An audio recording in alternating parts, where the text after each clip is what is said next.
Esto es El Estrellero.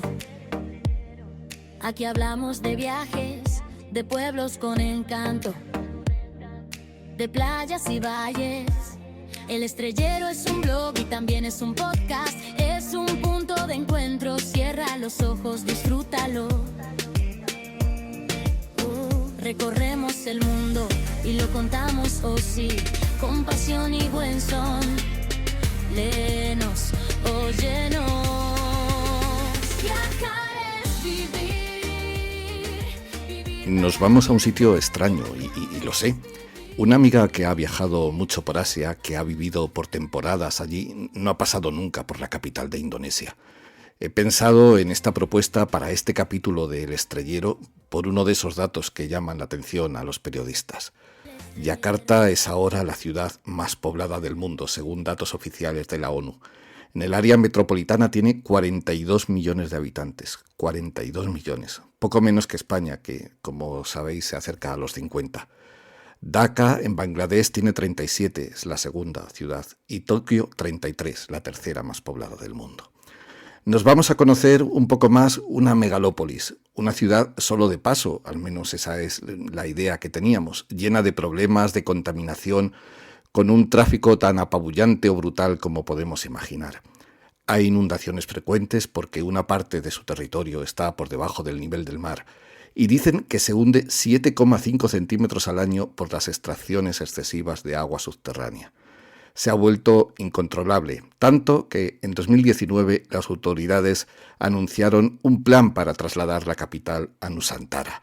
Es una ciudad que se está construyendo desde cero en la isla de Borneo. Yakarta está en Java.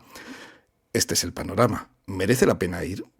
No sé, lo que es seguro es que merece la pena conocer esta historia.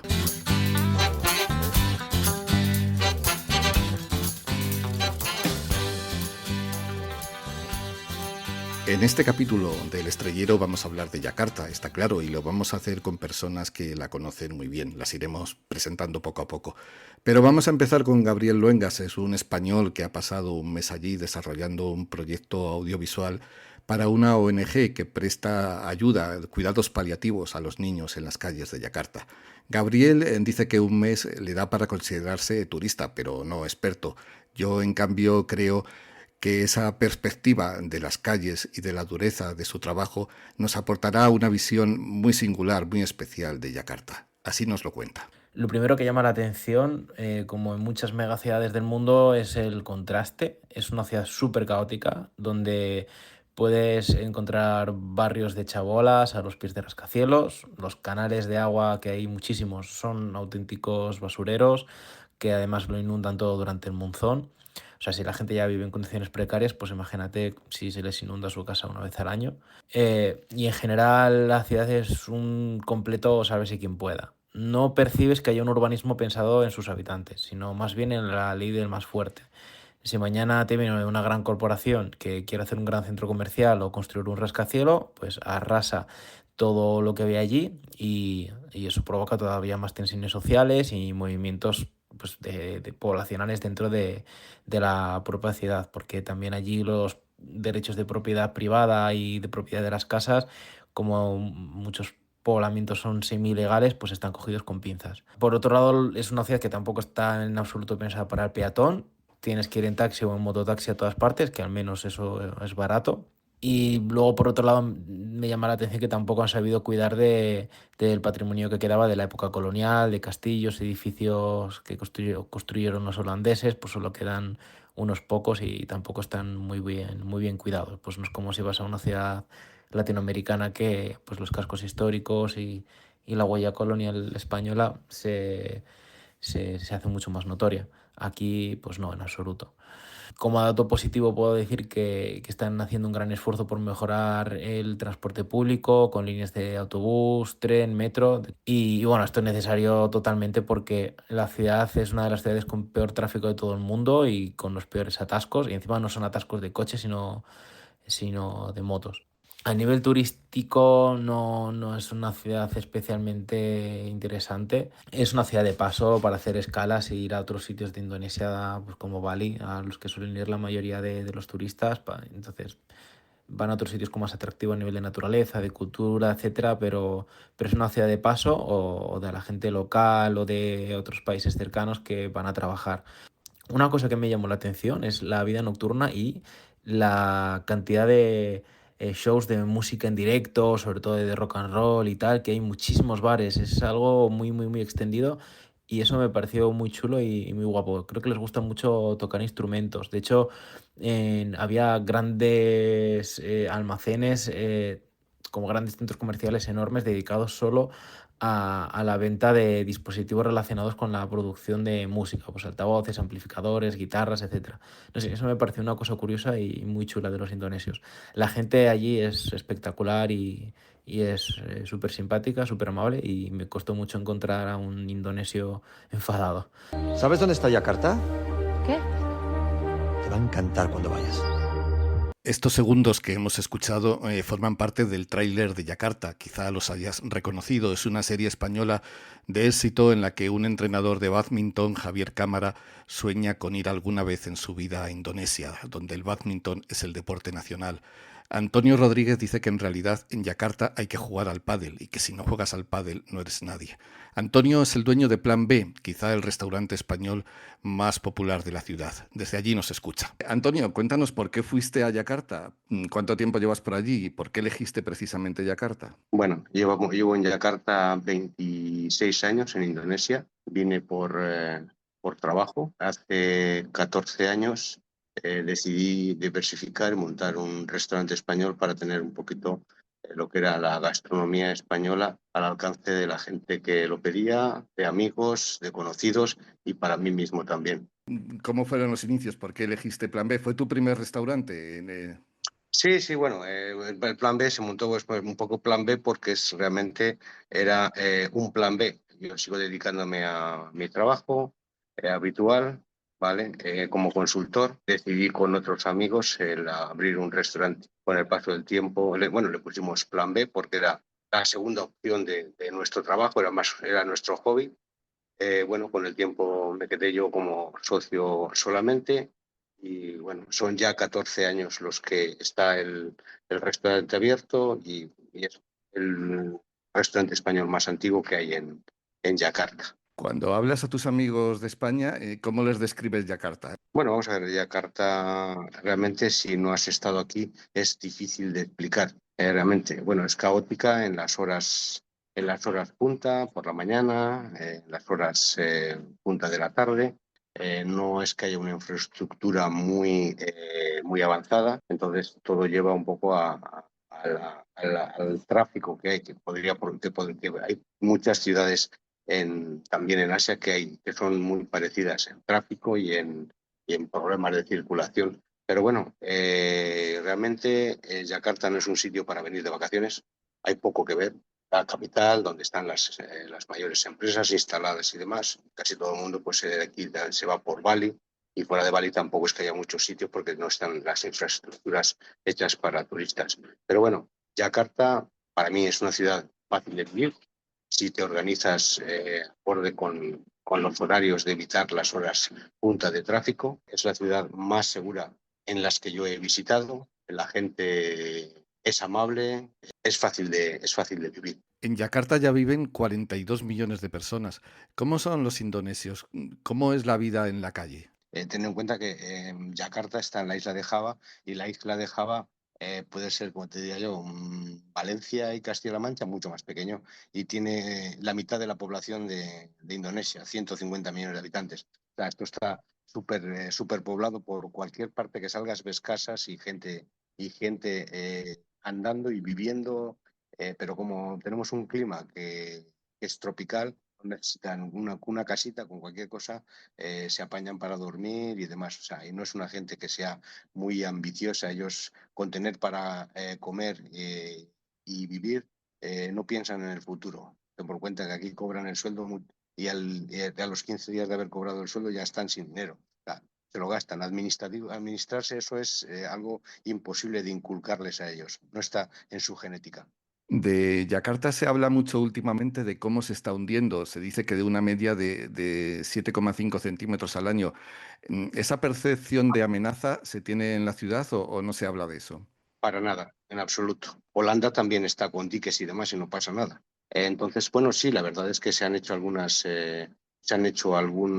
obras públicas para, sobre todo cuando hay muchas lluvias, no es el agua del mar que entra, sino el agua que hay que sacar de cuando llueve y demás. Y el problema que hay del hundimiento de Yakarta no es otra cosa, es que el sistema de agua potable que hay no llega ni a la mitad de la población.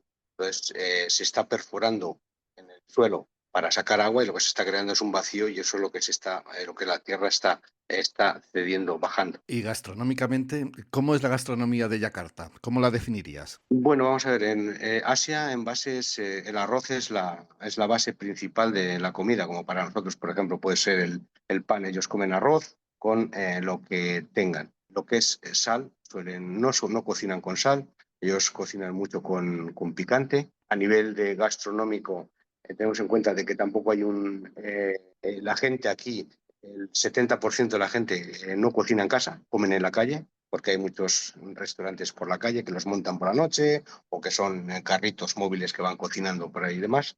Entonces, no es por zonas, dependiendo qué área de Yakarta, pues hay un gremio que venden el nasi goreng, que es el arroz frito, otro que venden el soto kudus, que es otro tipo de sopa, rawon. Pero bueno, es un poquito la mezcla de todas las islas de Indonesia representadas aquí a nivel gastronómico. Puedes encontrar desde los nudos, el más popular es el arroz frito, que se llama el nasi goreng. Lo comen muchos fideos, nudos también, tanto sopa con bolitas de carne. Comen muchos pinchos morunos, que ellos le llaman aquí saté, de cordero, saté de pollo. Comen mucha verdura, la carne no tanto, porque si no es el pollo, la ternera es un poquito prohibitiva. Y el pescado, pues es el pescado que se pesca diariamente en el mar, y hay mucho pescado también de río. ¿Y es tan barato como pensamos? Bueno, aquí pues, realmente el comer lo típico que la gente suele comer, que llaman un vaso, que es unos fideos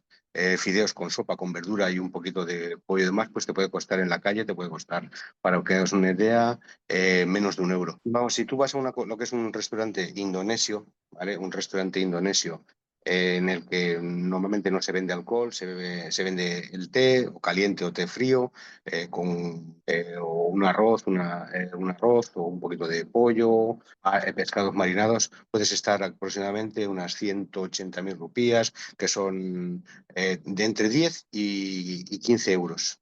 Aproximadamente es un restaurante decente. Te vuelvo a repetir que el 50% de la gente aquí come en restaurantes de la calle, improvisados, que se montan por la noche y se desmontan, o pequeñas casas, lo que se llaman rucos, que es la traducción de rumatoko, que son casitas de 2 plantas. Abajo tienen ellos la tienda en la que venden comidas, venden café, venden cualquier cosita y arriba viven. Entonces, como restaurantes para extranjeros, si quieren tener algo que sea un poquito europeo, tienen que ir ya a un estrato más alto, pero el 50% de los restaurantes indonesios que hay aquí son informales, que la gente llega, unas mesitas de madera, unas sillas de plástico, se sientan, comen y se marchan. Sobre todo el alcohol es intocable porque tiene unas tasas de un 300%.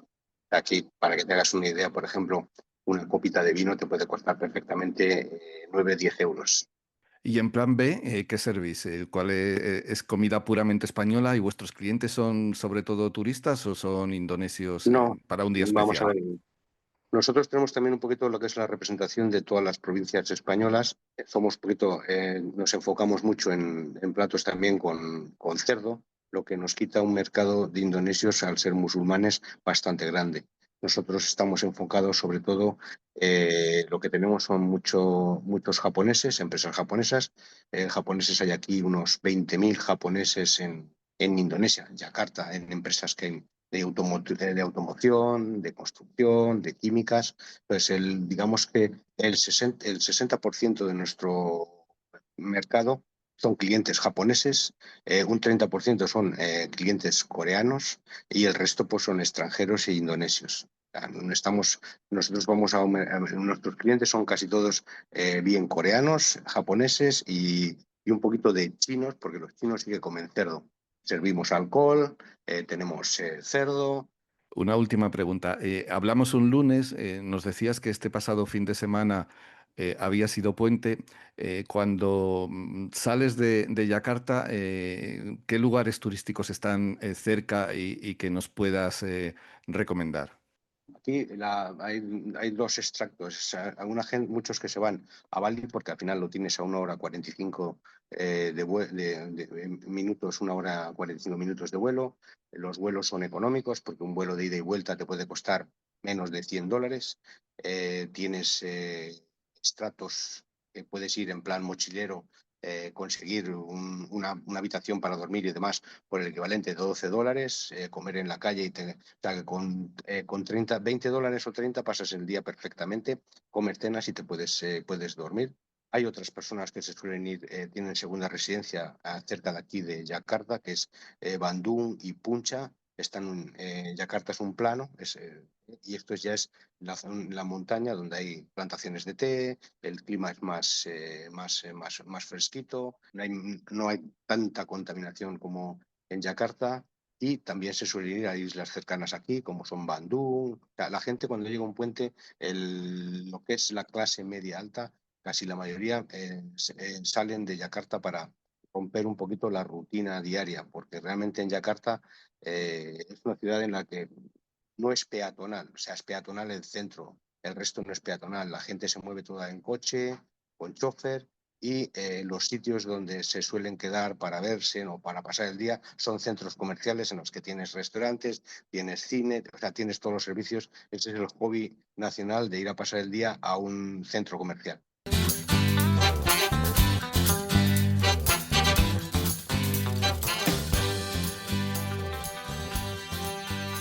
Llevamos ya unos minutos hablando de Yakarta, pero nos queda quizá abrir un pequeño paréntesis histórico. La primera flota europea occidental que llegó allí fue de unos navíos portugueses en 1513. Dicen que eran 4 buques procedentes de Malaca. Luego llegaron los holandeses en 1619 y más tarde los emigrantes chinos, miles de ellos masacrados por el gobierno colonial allá por el siglo XVIII. Finalmente fue el turno de los japoneses en el siglo XX, ya en la Segunda Guerra Mundial, los que le dieron su actual nombre. Yakarta ha ido creciendo en las últimas décadas desproporcionadamente hasta llegar a esos 10 millones de habitantes oficiales o a los 42 en el área metropolitana de los que habla el último informe de la ONU. Pronto dejará de ser la capital, que se trasladará a Nusantara, una ciudad planificada desde cero. Sobre historia y sobre algo más, quiero hacerle un par de preguntas a Francisco López Seivane, periodista, escritor y un sabio que forma parte del Sanedrín de expertos del Estrellero. ¿Qué impresión te provocó a ti Yakarta? ¿Cómo la recuerdas? Hay varias Yakartas en una, como ocurre con estas ciudades. La primera es la colonial, donde llegaron los holandeses, y ahora hay allí un edificio que se ha convertido, era como la casa del gobierno antiguamente, pero ahora se ha convertido en un museo. Y desde ahí Yakarta creció extendiéndose hacia el sur, extramuros de esta pequeña ciudad que se llamaba Batavia entonces, y que hoy está dividida, la Yakarta moderna, en grandes barrios, inmediatamente al sur de Kota, que es esta zona también, se halla la llamada Plaza Merdeka, que en realidad es un inmenso y cuidado parque en el que se alza al cielo ese altísimo obelisco construido por Sukarno y rematado por una punta de oro. Se le conoce como Monas. Y bueno, es la referencia inexcusable de la ciudad y el punto desde el que se miden todas las distancias y, si me apuras, hasta todas las cosas. Luego tenemos la Yakarta de los rascacielos, que lo vemos Oh, eso es mucho impresionante. en las fotos, que es impresionante. Y imagino también que una Yakarta más desfavorecida, de barrios con chabolas y con grandes extensiones de pequeñas casas. Y muchas cosas intermedias. Hay barrios que están lejos de los rascacielos, pero son un poco como el Viso, ¿no? Son zonas de casitas con un jardincito y tal, que están muy bien. Y en una de ellas es donde recaló Obama, pero todavía no me dejas que te lo cuente, ¿no? No, cuéntamelo, por favor, es una historia interesantísima. Allí estuvo Sí, Obama, si mal no tengo entendido, hasta los 10 años. sí, llegó en el 1967, cuando su madre se casó en segundas nupcias, por cierto, con un rico indonesio a quien había conocido en Hawái, donde, según tú mismo sabes mejor que yo, había nacido, ¿no? Y desde que Obama fue elegido presidente de los Estados Unidos, pues es uno de los lugares más visitados de la ciudad. Y uno de los lugares más frecuentados que todo el mundo busca es la escuela estatal, donde aprendió a hablar la lengua del país. Y hoy día sigue en funcionamiento esa escuela. Y en la fachada, ¿Y la casa se puede visitar, la casa donde sí, sí, vivió? sí, y en la fachada destaca una placa conmemorativa de la escuela, habla ahora, de su exalumno más ilustre, y los profesores dicen que se trataba de un chico muy popular al que sus compañeros llamaban Barry, no sé por qué, y que al parecer ya mostraba entonces sus intenciones de convertirse algún día en presidente de su país. Y sin proponérselo, Obama ha hecho más por el turismo en Yakarta, esto es mi opinión, que por todas las campañas de publicidad juntas. Y bien que se lo agradecen los simpáticos indonesios. Bueno, Yakarta está en la isla de Java, que Sí, la nueva capital, Nusantara, está en Borneo. En sí. Borneo es la tercera isla más grande del planeta, después de Groenlandia, ahora tan de moda, y de Nueva Guinea. Hablaremos otro Eh, día, si tú quieres, de Nueva si Guinea, quieres, sí. Papúa. Sí. Fue descubierta Borneo para Occidente por la expedición de Magallanes y Elcano, pero es que España tuvo una enorme presencia en el Pacífico, en Filipinas, por supuesto, en Borneo, y es que en Filipinas hay 7.000 islas. Cerca de Borneo está Sulawesi, que es la que dices, y que me has dejado un titular en el WhatsApp que quiero que expliques. Dices, donde los muertos viven en casa y van caminando a su tumba. Los Tal muertos cual, viven en casa y van caminando a su tumba. tal cual. Cuéntanos.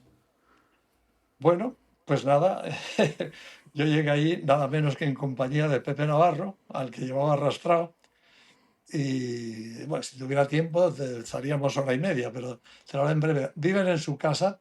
Estos vinieron desde Indochina, es un pueblo, hace muchísimos años se instalaron en las montañas que estaban totalmente despobladas y como no sabían construir casas, ellos eran navegantes, construyeron barcos. Todas las casas de los pueblos todavía son idénticos. Puede variar el tamaño, pero es la misma forma, así como si fuese un barco, la forma de un barco, los colores, el tejado, es muy curioso. Y la parte de abajo no está habitada, se queda para los ganados o para dejar carros, harapos, todo esto. Y también para preservarles de la inmensa humedad que hay allí. Y fuimos con mucha curiosidad y sí, descubrimos que es cierto. Estuvimos en la casa de un chico, subimos la escalerita que lleva hasta el primer piso, que es donde estaba, y ahí estaba su madre, que llevaba 4 meses muerta. Digo, pero ¿esto cómo puede ser? Y tenían una cánula, como una caña, que salía por el techo y debajo una especie de recipiente, como un caldero, para recoger los líquidos que iba soltando. Ese cadáver llevaba allí y las ventanas totalmente abiertas. Ahí las ventanas no tienen cristales ni nada, son huecos que dan a la naturaleza, la temperatura lo permite, ¿no? Las ceremonias de despedidas, los funerales, son una cosa extraordinaria y requiere invitar a toda la tribu y matar un montón de búfalos y cuesta una fortuna ese banquete y no se puede celebrar hasta que la familia, sobre todo las menos acomodadas, reúne suficiente dinero para poder financiar el funeral de ese ser querido. Y mientras tanto lo llaman tómate, que quiere decir un vivo muerto, una cosa así, ¿no? Y yo subí, me atreví a subir con el permiso del chico que estaba a su lado, me enseñó cadáver de su madre, que era una cosa, llevaba 100 meses y evidentemente aquello estaba muerto. Ellos tienen una idea que dicen que en el momento no hay un enterramiento, no se entierra, sino que los cadáveres se dirigen hasta el cielo, su cielo, ¿no? Que lo llaman de una manera peculiar. Y esto lo hace con un séquito y se supone que el muerto camina entre ellos, es uno del séquito y delante va una persona, que es un poco como el jefe de ese séquito, que a medida que atraviesan eh, villas, pueblecitos, va avisando de que viene un muerto, de que viene un muerto, y entonces todos agachan la cabeza y no lo miran, porque si alguien mira al muerto, este resucita. Entonces, este es el ritual. Le damos las gracias a Francisco López Seivane y en este punto recordamos que 2 de los participantes en este episodio del Estrellero nos han dicho, y lo habéis podido escuchar, que Yakarta es un lugar de paso, solo de paso, que no es un lugar turístico.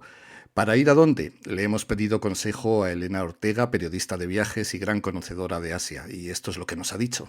Estoy enamorada de Bali, por ejemplo, donde pasé una temporada trabajando y explorando sus zonas más desconocidas. También me ha marcado mucho el lago Toba en Sumatra, que es un gigantesco lago volcánico con la isla de Samosir en el centro, y fue muy muy famoso por su ambiente hippie durante los años 60. En Java he visitado los templos de Prambanan y Borobudur, que es el mayor templo budista del mundo, y en esta misma isla ascendí al volcán Ijen, que tiene un lago ácido y llamas azules. Es, vamos, un lugar impresionante donde casi muero asfixiada.